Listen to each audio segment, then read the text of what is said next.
Good morning student. Electrician और fitter प्रथम वर्ष के छात्रों के लिए वर्कशॉप कैलकुलेशन और साइंस विषय का अध्याय 11 मूलभूत विद्युत अध्याय चल रहा है। इस अध्याय का आज हम 7वां लेक्चर पढ़ रहे हैं। अर्थात अगर क्रम से देखा जाए तो इस अध्याय के संदर्भ में ये आज 7वां लेक्चर है, जिसमें आज हम कुछ महत्वपूर्ण पॉइंट के बारे में चर्चा करेंगे। जिसमें सबसे पहले जो हेडिंग आपको स्पष्ट दिखाई दे रही है, चालकों का वर्गीकरण। चालकों का मतलब आप समझ रहे हैं। आपको शुरुआत में ही बताया गया था कि चालक क्या होता है। चालक मीन्स कंडक्टर, जिसको इंग्लिश में हम कंडक्टर बोलते हैं। और इसका मतलब ये होता है कि ऐसी चीज़ जिसमें से उस करंट का फ्लो हो, उसको हम चालक कहते हैं। तो देखिए, चालक का वर्गीकरण किन किन भागों में किया गया है, इसका अध्ययन हम करने जा रहे हैं। तो चालक को 3 भागों में बांटा गया है। पहला धात्विक, सेकंड है विद्युत अपघट्य और तीसरा है गैसियस। अर्थात ऐसे धात्विक पदार्थ जिनमें चालकता का गुण होता है, उनको धात्विक चालक कहा जाएगा। और ऐसे इलेक्ट्रोलाइट या विद्युत अपघट्य जिसमें से करंट फ्लो होता है, उसको हम विद्युत अपघट्य चालक कहेंगे। और तीसरा ऐसी गैसें जिनमें से करंट का फ्लो होता है, अर्थात विद्युत का प्रवाह होता है, उनको हम गैसीय चालक कहेंगे। अच्छा, जो धात्विक चालक होता है, सामान्यतः विद्युत उपकरणों में और मशीनों में जो चालक प्रयोग किए जाते हैं, उनका वर्णन किया गया है। मतलब कि ऐसे धात्विक चालक जिनका विद्युत उपकरणों में प्रयोग किया जाता है चालक के तौर पर, उनका वर्णन यहाँ पे किया जा रहा है। मतलब उनके बारे में विस्तार से आपको बताया जा रहा है। तो सबसे पहले फर्स्ट नंबर पे हम पढ़ेंगे चांदी। आप सबको पता है कि चांदी जो है विद्युत का सर्वोत्तम चालक है, मतलब सबसे बढ़िया चालक होता है। लेकिन इसकी भी कुछ लिमिटेशंस हैं, कमियां हैं, या आप कहिए कि क्या कारण है कि इसका चालक के तौर पे ज़्यादा इस्तेमाल नहीं होता है। देखिए, यह बहुत ही मुलायम और आघातवर्ध धातु है। अगर हम चांदी की बात करें तो बहुत ही सॉफ्ट होता है और आघातवर्ध धातु है। आघातवर्ध का मतलब ऐसी धातुएं जिनको पीटने पर वो चपटी होती जाती हैं, उनको हम आघातवर्ध धातु कहते हैं, अर्थात मैलिएबल धातु कहते हैं। तो आपको चांदी के बारे में 2 पॉइंट ये बताया गया कि यह बहुत ही मुलायम है और आघातवर्ध धातु है। यद्यपि यह सर्वोत्तम चालक भी है। जैसा कि हमने आपको इससे पहले ही बता दिया था कि यह सर्वोत्तम चालक है चांदी। तो वही आपको सबसे जो नोट करने वाली बात है कि अगर आपको मेटल अर्थात धातुओं के बारे में वर्गीकरण कभी समझाना हो, तो आपको एक पॉइंट अपने दिमाग में ये रखना चाहिए कि जो चांदी है वो धातु होती है। और इसके साथ एक प्रॉपर्टी और है कि ये जो चांदी है, ये विद्युत का सबसे बढ़िया चालक होता है, सर्वोत्तम चालक होता है। इसका प्रयोग बहुत सीमित है। सीमित का मतलब आप समझ रहे हैं कि बहुत ही कम है, लिमिटेड जगह पे है, क्योंकि यह महंगा होता है। सबको पता है कि चांदी और सोना ये जो है प्रीसियस मेटल हैं, अर्थात बहुमूल्य धातुएं हैं। तो आपको ये बताया ही जा रहा है कि यह बहुत महंगा होता है। सेकंड नंबर पे हम पढ़ेंगे कॉपर के बारे में। आपको स्क्रीन पे दिखाई दे रहा होगा कि यह बहुत अच्छा चालक है। यह आघातवर्ध और तन्य होता है। इसका द्रव के विपरीत क्षरण के उपयुक्त प्रतिरोध होता है। कॉपर के बारे में आपको ये बताया जा रहा है कि यह भी इलेक्ट्रिसिटी का बढ़िया चालक है।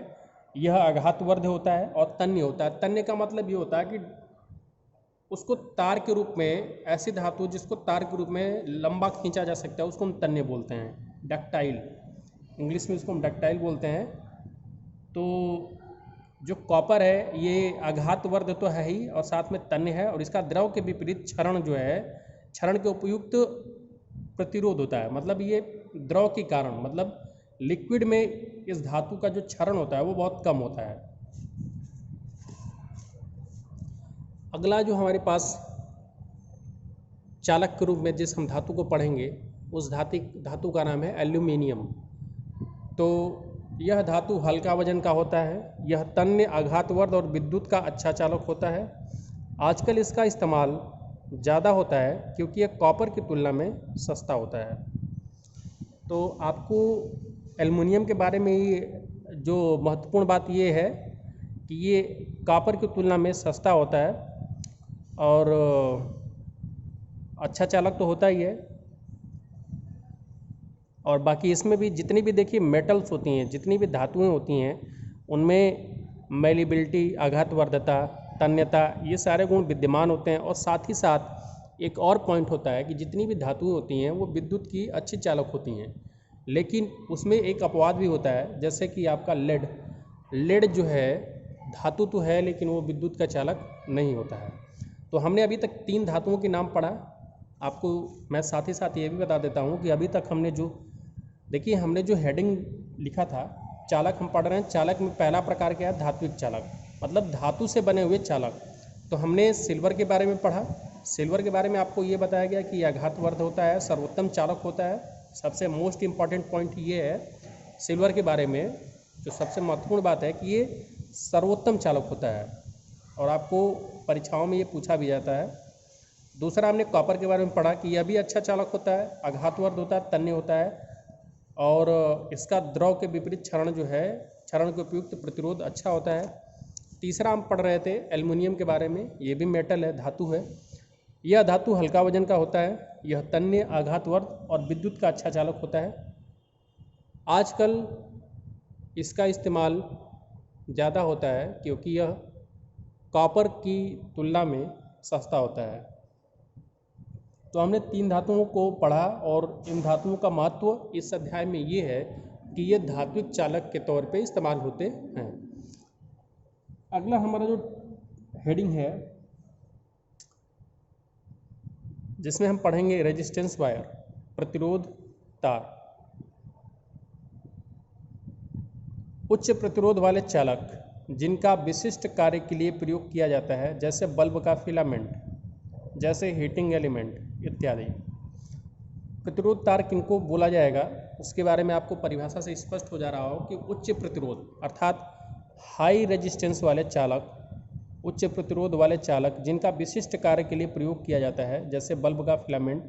जैसे आपके घर में जो बल्ब इस्तेमाल होता है उसका जो फिलामेंट होता है वो क्या कहलाया जाएगा? उसको क्या कह सकते हैं? रेजिस्टेंस वायर कह सकते हैं।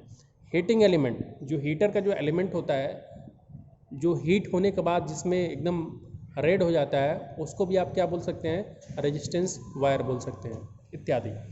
अब आपको जो है यहाँ पे परीक्षा की दृष्टि से ऐसे कौन कौन से हीटिंग एलिमेंट हैं जो विद्युत उपकरणों में इस्तेमाल किए जाते हैं, उनके नाम आपको जानना महत्वपूर्ण है। जैसे टंगस्टन, टंगस्टन का इस्तेमाल कहाँ होता है? बल्ब के फिलामेंट में। जैसे नाइक्रोम, नाइक्रोम का इस्तेमाल कहाँ होता है? हीटिंग एलिमेंट अर्थात हीटर का जो तार होता है उसको हम क्या बोलते हैं? नाइक्रोम। नाइक्रोम का मतलब क्या होता है? निकिल और क्रोमियम। तो ये क्या होता है? नाइक्रोम क्या होता है? रेजिस्टेंस वायर होते हैं, रेजिस्टेंस वायर होता है। और इसका जो प्रकृति कैसा होता है कि जब करंट फ्लो करती है एक सप्लाई से, तो ये जो रेजिस्टेंस वायर होता है, तो जैसा कि नाम से स्पष्ट है कि प्रतिरोध तार, तो ये जो तार होते हैं ये इलेक्ट्रॉन के फ्लो को अर्थात इलेक्ट्रॉन के प्रवाह को प्रतिरोध करते हैं, मतलब उनको रोकते हैं। जिनसे क्या होता है? इलेक्ट्रॉन वहाँ पे टकराते हैं तो वहाँ से क्या होता है? हीट होती है, ऊष्मा उत्पन्न होती है और उसी के कारण जो हीटिंग एलिमेंट है उसमें आप देखते हैं कि एक बार हीट ज़्यादा होकर के वो पूरा रेड हो जाता है। और इसी प्रकार से आपका टंगस्टन का तार भी जो है हीट होकर के पूरा येलो हो जाता है और हमें प्रकाश देता है। तो थर्ड पॉइंट है हमारा यूरेका का तार। और अगला जो पॉइंट है, देखिए आपको जो है ये पॉइंट सारे याद रखने हैं कि टंगस्टन जो है रेजिस्टेंस वायर के तौर पे इस्तेमाल होता है बल्ब वगैरह में। नाइक्रोम का इस्तेमाल होता है हीटिंग एलिमेंट के तौर पे, प्रेस कह सकते हैं, और आप हीटर जो जिस पे खाना बनता है। यूरेका हो गया, जर्मन सिल्वर हो गया, मैंगनीन का जो वायर है रेजिस्टेंस वायर के रूप में इस्तेमाल होता है। अगला है प्लेटिनम का भी इस्तेमाल होता है रेजिस्टेंस वायर के रूप में। मरकरी का भी इस्तेमाल होता है और कार्बन का भी इस्तेमाल होता है और ब्रास अर्थात पीतल का भी इस्तेमाल होता है। तो आपको इतने रेजिस्टेंस वायर के नाम याद रखने हैं, जिसमें से शुरुआत के 2-3 बहुत ही महत्वपूर्ण हैं। और मैग्नीन भी इस्तेमाल होता है तो इनको आपको ध्यान में रखना होगा। अब देखिए, धात्विक प्रतिरोधों का प्रतिरोध जो है तापमान में वृद्धि के साथ बढ़ता है। एक पॉइंट आपको ये ध्यान देना होगा कि जो धात्विक प्रतिरोध होते हैं, अर्थात जो मेटल के प्रतिरोध हैं, उनका जो प्रतिरोध का वैल्यू है, जो प्रतिरोध का मान है, वो तापमान में वृद्धि के साथ बढ़ता है।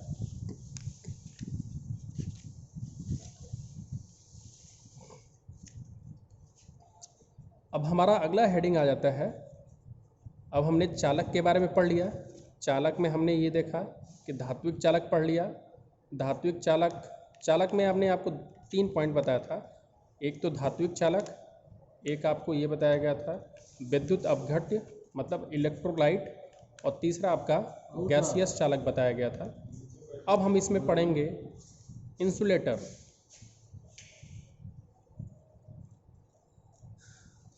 तो देखिए, इंसुलेटर जो डेफिनेशन है, इसको हम अचालक कह सकते हैं या कुचालक कह सकते हैं। ऐसे पदार्थ जिनका प्रतिरोध बहुत ज़्यादा होता है, जिसके कारण बहुत कम या लगभग नगण्य धारा प्रवाहित होती है, इंसुलेटर कहलाते हैं। किसी भी पदार्थ का जो प्रतिरोध होता है, उसका काम ही क्या होता है कि इलेक्ट्रिसिटी का जो प्रवाह है, मतलब विद्युत का जो प्रवाह है, उसको रोकना है। तो अगर ऐसे पदार्थ हमें मिल जाएं जिनका प्रतिरोध बहुत ज़्यादा होगा, अर्थात वो क्या करेंगे कि विद्युत के प्रवाह को एकदम रोक देंगे या उनमें से बहुत ही कम विद्युत फ्लो करेगी, तो ऐसे पदार्थों को हम क्या कहेंगे? इंसुलेटर कहेंगे या कुचालक कहेंगे। इंसुलेटर के पास अब सबसे जो मोस्ट इम्पॉर्टेंट आपको इसमें बात याद रखनी चाहिए कि इंसुलेटर के क्या गुण होने चाहिए। जो टेक्निकल भाषा में अगर इसको देखा जाए कि इंसुलेटर का जो टेक्निकल में क्या गुण होना चाहिए, तो इंसुलेटर के पास उच्च डाई इलेक्ट्रिक स्ट्रेंथ होनी चाहिए, मतलब हाई डाई इलेक्ट्रिक स्ट्रेंथ होनी चाहिए, जिससे बहुत उच्च वोल्टेज पर भी करंट प्रवाहित न हो सके। ये आपका इंसुलेटर का गुण है। तो इंसुलेटर के बारे में आपको ये चीज़ जो है याद रखनी चाहिए कि इंसुलेटर जो है उनका डाई इलेक्ट्रिक स्ट्रेंथ बहुत ज़्यादा होना चाहिए, जिससे कि हाई वोल्टेज पे भी उससे करंट प्रवाहित न हो।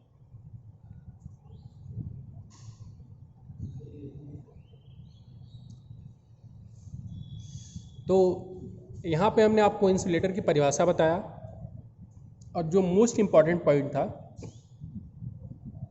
कि इंसुलेटर का मोस्ट इम्पॉर्टेंट पॉइंट क्या होगा, वो बताया।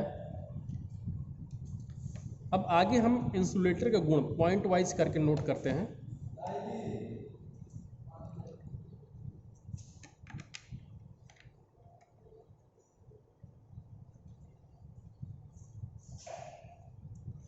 तो देखिए, इंसुलेटर के जो गुण हैं वो क्या होने चाहिए। तो पहला पॉइंट, इंसुलेटर का काम क्या है कि करंट के फ्लो को रोकना है या एकदम लगभग नगण्य कर देना कि उसमें से करंट फ्लो न हो। तो इसके लिए अगर टेक्निकल भाषा में अगर पूछा जाए कि गुण क्या होना चाहिए, तो रेजिस्टेंस का काम क्या होता है? करंट के फ्लो को रोकने का होता है। तो अगर बहुत ज़्यादा विशिष्ट प्रतिरोध होगा तो करंट का फ्लो ऐसे ही रुक जाएगा। अर्थात इंसुलेटर के गुण में आप पहला पॉइंट लिखेंगे कि उच्च विशिष्ट प्रतिरोध, लगभग मेगा ओम में होना चाहिए, मेगा ओम पर क्यूबिक सेंटीमीटर। सेकेंड जो इसका मोस्ट इम्पॉर्टेंट पॉइंट होना चाहिए कि इंसुलेटर के गुण में आप जिसको नोट कर सकते हैं कि उच्च electric strength, high value of breakdown voltage. देखिए, उच्च डाई इलेक्ट्रिक स्ट्रेंथ इंसुलेटर में होना चाहिए, और आपको ये इंसुलेटर की परिभाषा में भी बताया गया था। तो इंसुलेटर के गुण में पहला पॉइंट कि उच्च विशिष्ट प्रतिरोध होना चाहिए। दूसरा पॉइंट, उच्च डाई इलेक्ट्रिक स्ट्रेंथ होना चाहिए।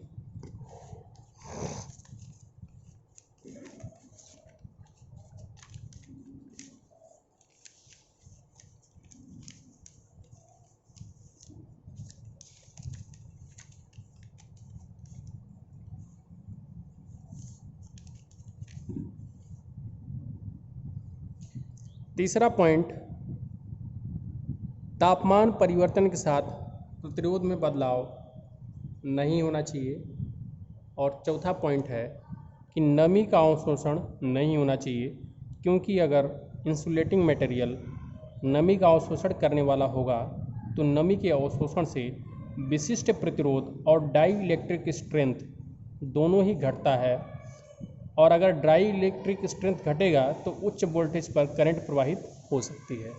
तो आपको जो चौथा पॉइंट एकदम क्लियर कट समझ में आना चाहिए कि जो इंसुलेटिंग पदार्थ है उसमें क्या होना चाहिए, नमी का अवशोषण नहीं होना चाहिए, क्योंकि अगर इंसुलेटिंग मटेरियल मतलब आप जो भी इंसुलेटिंग मटेरियल ले रहे हैं, अगर वो उसका नेचर है, उसका स्वभाव है नमी को अवशोषण करने वाला, अगर उसके अंदर गुण है, तो नमी के अवशोषण से उसका जो विशिष्ट प्रतिरोध है, जो कि आपको इसमें लिखाया गया था कि हाई मतलब उच्च विशिष्ट प्रतिरोध होना चाहिए, लेकिन अगर आपका नमी का अवशोषण करने वाला इंसुलेटिंग मटेरियल होगा तो उसके अवशोषण से विशिष्ट प्रतिरोध का मान घट जाएगा, और इसके साथ साथ डाई इलेक्ट्रिक स्ट्रेंथ भी घट जाता है, जिससे होगा क्या कि अगर डाई इलेक्ट्रिक स्ट्रेंथ घटेगा तो उच्च वोल्टेज पर उसमें करंट प्रवाहित हो सकती है, और वो इंसुलेटर का काम फिर नहीं कर पाएगा किसी एक पॉइंट पर।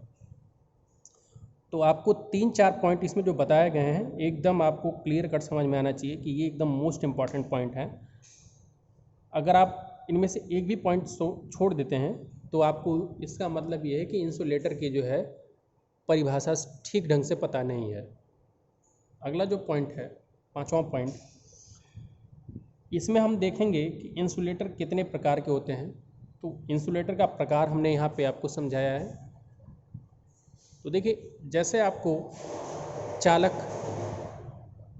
कंडक्टर का प्रकार समझाया गया था कि आपका जो है कंडक्टर एक धात्विक, वैद्युत अपघट और गैसियस नेचर का होता है, इसी प्रकार से यहाँ पे इंसुलेटर का प्रकार हम आपको समझा रहे हैं। तो इंसुलेटर देखिए कितने प्रकार के हो सकते हैं। गैसियस प्रकार का हो सकता है, मतलब गैस, उसकी अवस्था कैसी हो सकती है, गैसियस हो सकती है। द्रव की भी अवस्था हो सकती है और ठोस की भी अवस्था हो सकती है। अब इनका उदाहरण देखिए, जो हवा है वो कैसा ही है, गैसियस नेचर की है। तो एक बात जान लीजिए, हवा जो है गैसियस इंसुलेटर का काम करता है। अर्थात आप बोल सकते हैं कि अगर आपसे कोई पूछेगा कि एक ऐसा इंसुलेटर बताइए जो गैस की अवस्था में रहता है, तो आप बोल सकते हैं हवा। अन्य इनके उदाहरण अगर आपसे पूछा जाए तो आप अन्य उदाहरण भी बता सकते हैं, लेकिन हवा सबको मालूम है, तो हवा एक इंसुलेटर का काम करती है। अन्य गैसियस इंसुलेटर के जो उदाहरण है वो हाइड्रोजन है, नाइट्रोजन है और अक्रिय गैसें हैं।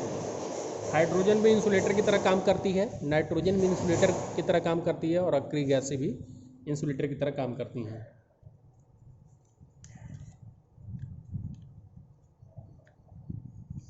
अब अगला जो पॉइंट आता है कि द्रवित इंसुलेटर क्या है। तो जो खनिज तेल हैं, सिंथेटिक द्रव है, रेजिन्स और बर्निश, ये द्रव इंसुलेटर के उदाहरण हैं। और साथ ही साथ आपको दिखाई दे रहा होगा कि जो द्रवित इंसुलेटर हैं इनमें खनिज तेल, सिंथेटिक द्रव, रेजिन्स और बर्निश द्रव इंसुलेटर के उदाहरण हैं। अब कल आपको जो है ट्रांसफार्मर आयल जो है इंसुलेटर की तरह काम करता है, इसके बारे में समझाया जाएगा। आज के लिए इस वीडियो क्लासेस में इतना ही, और हमारा मकसद ये है कि वीडियो ज़्यादा लंबी ना हो, ताकि आपका धैर्य बना रहे और आप जो भी देखें उसमें आपको क्वालिटी मिले। तो वीडियो देखने के लिए आपको धन्यवाद। इतना आप वीडियो अच्छे तरीके से समझिए, जो हमने आपको इंसुलेटर के बारे में बताया है और जो हमने चालक का वर्गीकरण किया है। आगे कल आपको ट्रांसफार्मर आयल के बारे में समझाया जाएगा, जो कि बहुत ही महत्वपूर्ण टॉपिक होगा।